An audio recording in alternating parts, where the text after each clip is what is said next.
Good morning, I'm Larry Steinhouse, and welcome to Money Chat Now. Money Chat Now is a politically charged stock market pre-show giving you the politics behind the biggest moves in the stock market. It is presented with comedic common sense by an expert in financial literacy, and hey, that's me, Larry Steinhouse. Today is Monday, March 7th, and of course I want to welcome you to the show. We are here live on WWDB Radio, 860 AM in Philadelphia, and we are live on Facebook, Twitter, LinkedIn, and YouTube. You can find me on Facebook, TikTok, and other social media by searching Larry Steinhouse. Hey, is anybody on Truth Social yet? You can find me at Larry Steinhouse on Truth Social as well. I don't see anybody there, so I can imagine none of you guys have been invited in yet. Hey, just a reminder, if you're watching online, hit that like button, hit that share button, and don't forget to subscribe to the YouTube channel and like the Money Chat Now page on Facebook. You can comment live during the show on YouTube, Facebook, LinkedIn, and Twitter. And please say hi so I know you're watching. Hey, I want to say hello to a couple of people saying hello. I want to say hello to Joe and Mick and Thomas. Thanks, guys. I totally appreciate it. Tommy, that is. And by the way, if you're commenting from a group and not the Money Chat Now page, fan page, your name may not show up on my dashboard. So please go to the Money Chat Now page, subscribe there, and comment there so I can recognize you. Money Chat Now is also brought to you by Investor Schooling, and you can attend a complimentary class this Thursday by going to investorschooling.com. There you will learn about real estate investing and stock options trading from those who do it every day. All right, on today's show, we're going to be talking about, of course, the futures update. We're going to be talking about Shell and Russian oil. We're going to be talking about Facebook and Russia, and we're going to be talking about the two-faced Democrats and the end of the small investor. All right, let's get into it because it's a crazy kind of thing going on here. Hey, I want to just say quickly hello to a couple of people online. I want to say hello to Peter and Michael and Bill. And there's someone else saying hi, but he or she is not in a group. It looks like it's a picture, but I don't realize who it is. But whoever you are, thank you. I totally appreciate you watching. If you want to, go to the Money Chat Now page, like the page, comment from there, and I'll be able to know who you are. All right. The war is continuing despite a halt of aggression this weekend. All right, this Friday we saw the Dow move down about 180 points. However, I got to tell you, it probably would have been lower if it wasn't for the oil stocks, which of course I'm not in. The oil stocks moved up, so that kept the Dow from really crashing. The cost of fuel is driving the cost of travel up, and that's a concern for the industry. Hey, if you were an investor in Oxy, it's now 56 with an increase of 17% on Friday, which is amazing, and it's going up today too. Oh, the irony of it. It was under 10 a year ago. Gas prices are rising at an alarming rate, and the average gas price is over $4 as President Braindead continues to force us to use the oil from the very country we are sanctioning. The sanctions on Russia are the greatest, or should I say the worst ever, but we continue to buy oil from Russia. It's the number one thing that Russia imports to us, and we continue to buy it. Russia's economy is oil. Sanction oil, and watch how quickly they stop.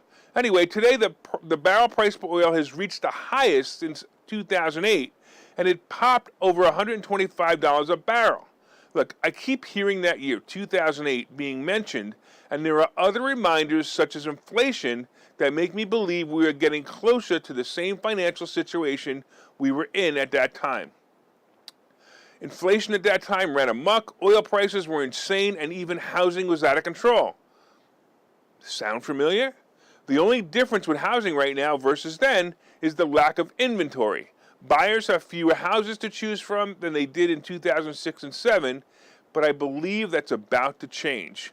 I actually think this spring will be the last good year, and the last great year was last year. So to prepare for this, you should be refinancing or selling your properties. If you want to downsize, do it this spring. If you're keeping your properties, refinance them before interest rates rise. I just refinanced, probably a third of my portfolio just so I can make sure that I don't have to worry about it. I mean, I'm really grateful to get 3.5% to 4% interest rates. I would also take out the equity and put it aside for when a good bargain comes, such an investment property or other opportunities. Have some cash put aside. The stock market's going to continue to fall. However, there will always be opportunities in a falling market, so be prepared to take advantage of them. Have cash. have gold, have silver, have real estate to carry you through the next 7 or 8 year cycle because we're just getting started. You know, I got to tell you, the Dow this morning was down over 500 points in the futures, and now it's only down minus 226. But I don't know. It was pretty bad last night. It's pretty bad now, and we're going to see. I don't know where it's going to go. The S&P is down 25, and the Nasdaq is down 95. And again, I got to tell you, they were pretty bad just a few minutes ago. I came in here. For you guys who don't know, I come in here every morning at around 5 o'clock, and I write this show. So you guys better enjoy watching it. And if you don't enjoy watching it, let me know so I can stop getting up at 4 or 5 o'clock in the morning. But at that time, the Dow was down 500 points. In fact, Asia market tanked. It went down 764 points, the Nikkei, and the Hang Seng was down 847 points. Those are some really bad numbers, So I would be really careful here. All right, let's get back into what's going on. Let's talk about Shell Oil. So the other day, I read an article that Newark, New Jersey was revoking the licenses of Luke Oil gas stations as retaliation for the Russian invasion of Ukraine. My first thought was, here we go again, government overreach destroying lives again. Yes, I realize that Luke Oil is a distributor of Russian oil, and it's a Russian oil company. However, these are Americans who own these stations and have owned them for 10, 20 years or more. They service the public and they have families to feed. The council approved it 7-0 with 2 members absent. So basically, the council who voted on this approved it 7-0. The voting by council members was last Wednesday, and none of the operator owners were present to defend themselves. The 7-0 vote in favor of suspension concluded by stating all existing business licenses for all Luke Oil gas stations on associated businesses associated businesses in the city of Newark are hereby suspended until further notice by the city. Wow, how do you do that? Many people on Facebook and other social media outlets were applauding the actions of Newark as I shook my head in disbelief. Have we learned nothing from the past 2 years? How does government, come into the lives of the people and just turn off their business without warning? Sal Roselvetto, head of New Jersey's Gasoline and Convenience Store Association, criticized the move as political theater. Yeah, it is political theater. And that only hurts local business owners and their employees. He said Luke Oil franchise owners would be out of business, ceasing to generate economic activity, tax revenue, and salaries that feed families. And he's right. The crazy part is the Luke Oil stations don't even get their gas from Russia anymore. They get it from the open market like other gas stations. They are contracted with whoever gives them the best deal. All right, now that I've told you this part of the story, over the weekend, Shell Oil Company has been defending buying large amount of discounted oil directly from Russia and is continuing to do so. On Friday, Shell purchased 100,000 metric tons of flagship Urals crude from Russia. It was reportedly bought at a record discount. Money makes the world go round. Of course, the purchase did not violate any sanctions.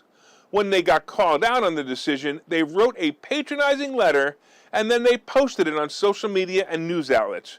You got to go see it. It was just too long to read. It actually says things like they are appalled by the war against Ukraine and how they felt it was a difficult decision to buy the oil from Russia. No, it wasn't. It was discounted, it was cheap, and they bought it. So we're closing Luke Oil stations in Newark, New Jersey, and limiting the supply of gas in Newark, shunning hardworking families who own these stations, but we continue to allow Shell Oil gas stations to be open. This is why you should say, your government. This is why you should say to Shell Oil, and this is why you should say Joe Biden. And for those who don't want to use the word, just say, let's go, Brandon. And by the way, if you're watching online, put it in bold letters online. Let's go, Brandon, or if you want to say Joe Biden, go right ahead. Unbelievable how they let this go. Unreal. All right. I want to say hello to Lou out there who's saying hi right now, and Peter who is commenting. Hey, I want to see those Let's Go Brandon and Shell Oil up on there. All right, let's talk about Facebook and Russia. Russia's media regulator said on Friday that it will block access to Meta-owned Facebook in the country as it escalates pressure on the media outlets and tech platforms amid its invasion in Ukraine. All right. So just like here, Russia is faced with the problem of Facebook deciding what is news and what is false information. You know, like when we post something about, the thing that was supposed to stop the other thing that didn't, that caused medical issues, and that Facebook and also social media platforms blocked. Social media platforms like YouTube that shut me down twice now because I read news articles and directly quoted the Wall Street Journal about major drug companies actually reporting about the thing that was supposed to cure other things. Why didn't I use the actual words? Because I want to be able to use my social media platforms to get this information out to you guys listening and watching. The censorship from big tech is out of control. Russia has decided to do something about it. Now, please don't think that I'm on Russia's side. Honestly, there are things about this that don't add up, like in the beginning of the thing. I mean, the thing from the past 2 years. I wanted to make any conclusions. I don't want to make any conclusions before I tore down yellow tape in the playgrounds. You guys remember when I tore down the yellow tape in the playgrounds? I waited and I wanted to see what was going on.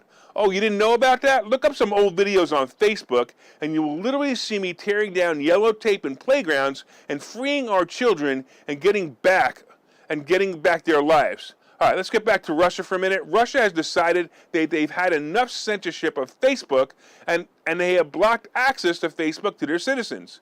It started first with a request for the platform to stop fact-checking and labeling content posted on Facebook by state-owned outlets like RT and Sputnik. Meta, of course, Facebook, refused the request. And it's weird that Russia is fighting against the fact-checking, and we in America just accept the censorship and labels as the price of using social media platforms. The Russians are getting it right, but the world hates them right now, and they should. However, the censorship of any information should be allowed as free speech. I have been trying to find information on why Russia justified the slaughter of Ukrainians, and by the way, don't think I'm on their side for a second. I'm not. You don't just go in and destroy a country just because you have problems. You try to work it out. I also just wanted to understand it from their side. The problem is that big tech has made it impossible to find this information. Every once in a while, someone sends me a YouTube video, and then the video soon disappears like the information did on the thing of the past 2 years. Yes, Putin is an a-hole, but social media companies are dead wrong to censor anything. They have no right to decide truth. And by the way, if you want to find me on Truth Social, search at Larry Steinhouse. However, if I'm wondering if they're even censoring stuff yet. Let's take a break, and I'll see you in a few minutes. Investor Schooling needs a new slogan. Investor Schooling? Never heard of. Investor Schooling? Never heard of them. Investor Schooling? Never heard of them. Any suggestions? Phil? Investor Schooling. We never heard of you either. Investor Schooling. We never heard of you either. Register for a free class at investorschooling.com.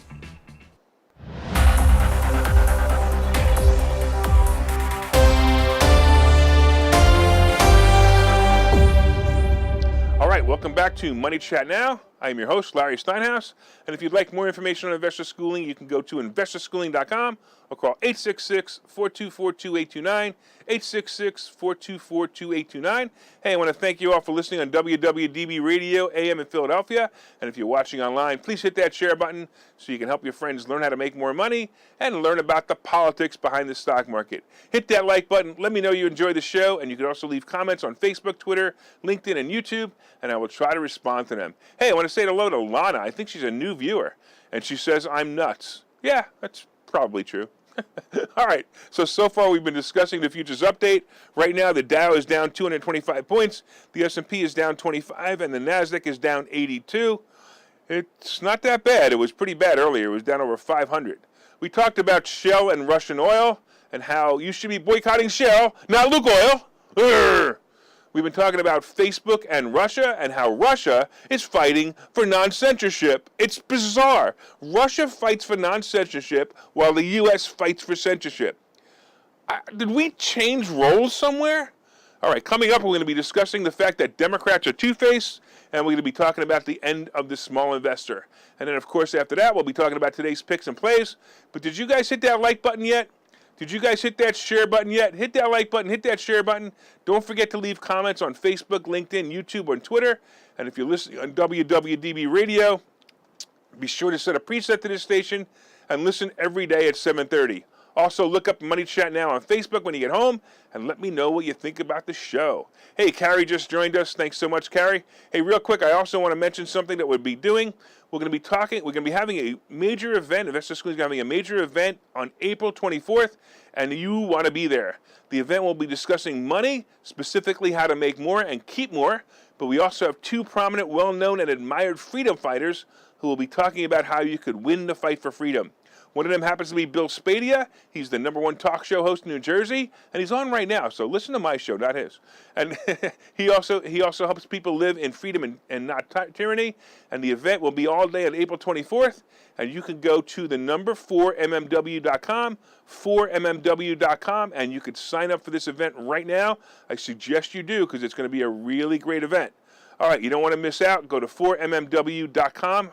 4mmw.com and register now. All right, let's get into the second half. Let's talk about Democrats being two-faced. I can't believe the hypocrisy of Democrats in the news lately. You remember these guys, you know, the ones that took away all your constitutional freedoms by not allowing you to open your business. You know, these people made you show papers, please, before you were allowed to eat in a restaurant and forced the closing of schools to slow the spread of a frickin' cold. You know, the people who fired workers unless the workers got a medical procedure that was none of their employers' businesses, well, these Gestapo-acting Nazi Democrats are realizing that they're going to lose big time in the midterm elections, and they're changing their tune. For example, President Braindead himself said the other day, in his stuttering and stammering nightmare of a State of the Union speech, he said, "We need to control the illegal immigration problem. We can't build a wall high enough to stop the vaccine." I don't know if you remember that part, but it was crazy. Anyway, we need to fund and not defund the police, he went on. Seriously? Did you just wake up from your woke nightmare? Or were you just pandering to try to keep Democrat non-Americans in office? Check out this article that I read recently about the mayor in New York City. Yes, the new Democrat mayor of New York City, Mayor Eric Adams, actually said the following in an interview at CNBC. First of all, he said within 2 feet of the 3-panel interview when none of them wore masks. Adams went on and on about how people need to get back to the office. He claimed that people aren't going to restaurants or stores in New York because people aren't going to New York for work or for pleasure. Duh! Adams announced that mask mandates and vaccine papers will be ending, so New York is going from Gestapo rules to trying to go to freedom again. Well, I hate to tell you, but your people aren't coming back quickly. Many have proved, number one, that they can work from home, and frankly, I personally have very little interest in going back to New York. Not only do I want to support a city that the government acted like Nazis, but the crime situation has also gotten so out of control because of the easy stance on crime. I don't know why cops even continue to be cops. If they do their job, they get arrested, and if they don't, they get blamed for the increase in crime. Let the Democrat leaders be cops for a month, and then they'll change their ways. And yeah, I do know that Adams was a cop, and he retired as a captain. But we'll see what he does about crime in the city. But even if he wants to do something, will the other Democrats allow him? I doubt it. It's unbelievable. All right, let's talk about small investors.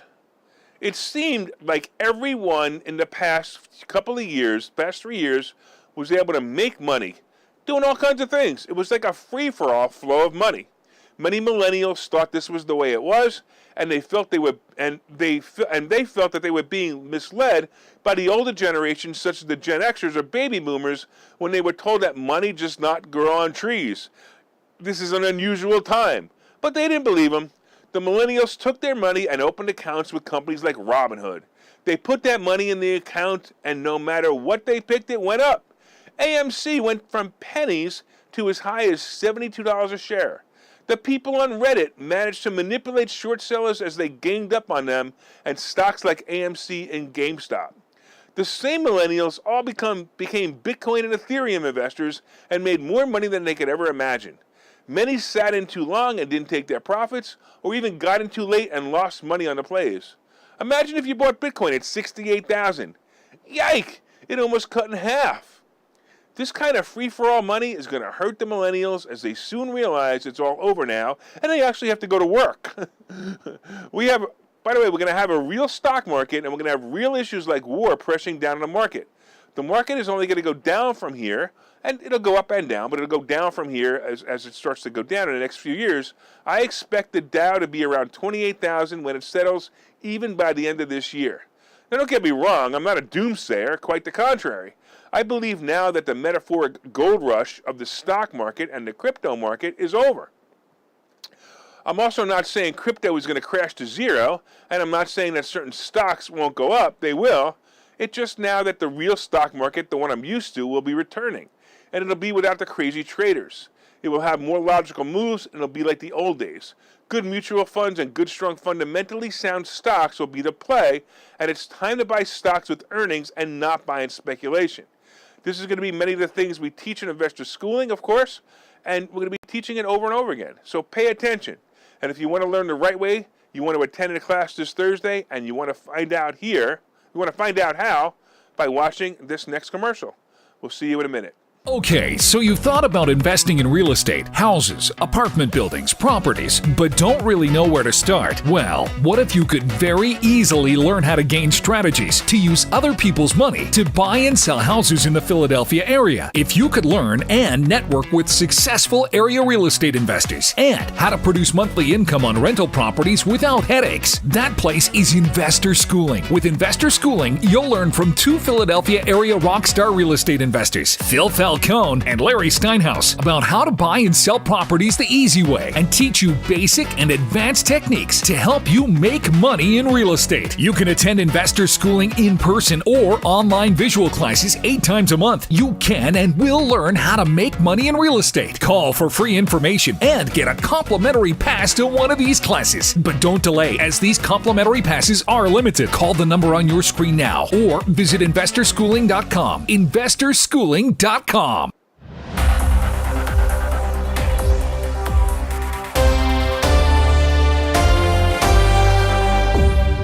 right, welcome back to Money Chat Now. I'm your host, Larry Steinhouse.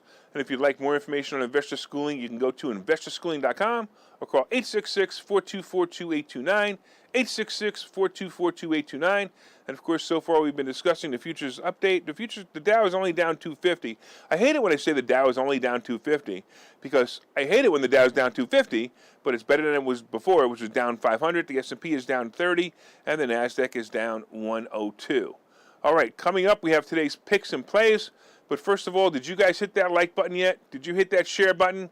Look, let everyone know what great stock plays are coming by sharing this information. And of course, you want to let everybody know how great this show is.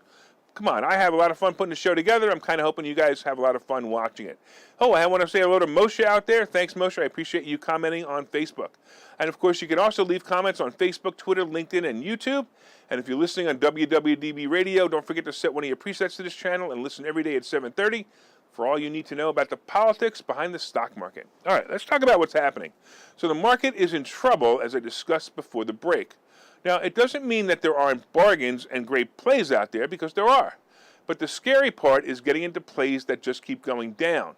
The market is also overreacting to the oil prices, and in fact, the oil prices are overreacting to the war. The market is already factoring a possible sanction of not buying oil from Russia. It should have already happened. I can't believe that it hasn't happened. But they should stop buying oil. We should stop buying oil from Russia. But as President Poopy Pants fights with President Poopin, and it really smells like something is in the air. So I think something's going to happen soon. I still like Meta as a play, but it sure got crazy now that it's below 200 in pre-market. Remember that stocks move down out of fear and also out of automatic computer trades. we're gonna see a really bad day soon, and this will probably be a 1,200 to 1,500 point drop one day because of how bad it's going to get.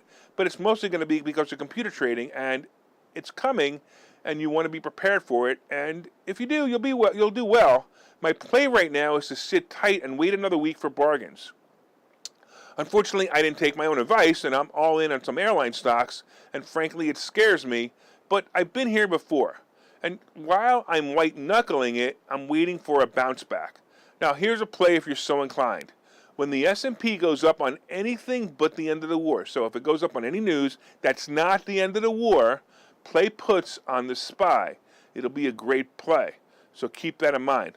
Right now, the futures are still down 240 for the Dow. The S&P is down 27, and the NASDAQ is down 99. So still things are bad, but they're not as bad as they were. All right, let's talk a little bit about crypto. I mentioned crypto before. Crypto is rolling back again, and I've said it today that I think the crypto rush is over. Now, the last rush was a few months ago, and I'm seeing the post of the hodlers all giving into defeat now. So if you're in any of the hodler sites on Facebook, they're all giving in, and it's getting a little bit scary. I do like Ethereum below 2,000, and I like Bitcoin below 30,000 if they go there. I also see it happening, so wait for it to see what happens. It will bounce back from there, but I personally don't expect the highs of 50 and 60,000 again, at least not for a while. So keep that in mind. Gold and silver is also moving. And look, they're back. The investors are back in tune with the upcoming market, and they're moving their money into precious metals again. And I expect silver to hit 40, and I expect gold to go over 3,000. Nothing really happening in the Treasury bond. Of course, I want to thank all you guys for watching. I want to thank the listeners on WWDB Radio AM in Philadelphia. I want to thank you for your continued support. And if you're enjoying the show, please reach out and let us know. My name, of course, is Larry Steinhouse. I'm the host of Money Chat Now. And I'm also the CEO of Investor Schooling. And I have a new book coming out. It's called Money Hacks. Go to barnesandnoble.com. Look up Money Hacks by Larry Steinhouse. And I promise it's going to be a really, really good book. And also, hey, my accountant actually says it's tax deductible if you order it. So go to barnesandnoble.com, Larry Steinhouse, order Money Hacks. Hey, I want everybody out there to make sure you have a profitable day.